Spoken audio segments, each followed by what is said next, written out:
25 қазан Республика күніне арналған «Менің Қазақстаным, менің болашағым» атты патриоттық челленджімізді Жезқазған жоғарғы медицина колледжіне жолдаймыз!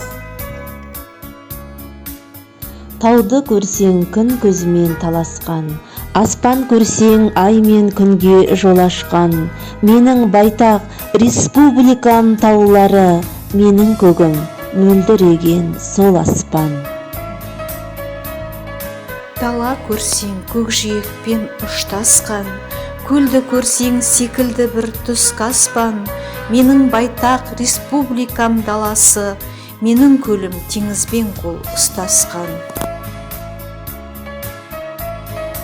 Қызыл бұлттай көрсең қырдың гүлдерін, көрсең ашық қала таудың күндерін, жерінде гүл, көгінде күн бір жүзген, ұлы байтақ республикам бол менің.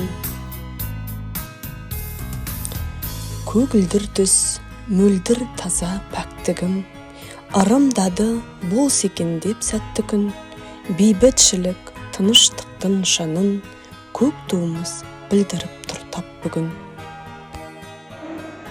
Рухынан жақсылардың нұр саулаған, жанымды мейірімі құрсаулаған, жайсан өлке, жайдары Қазақстан, шуақ шашқан, сәулелі күнсін маған.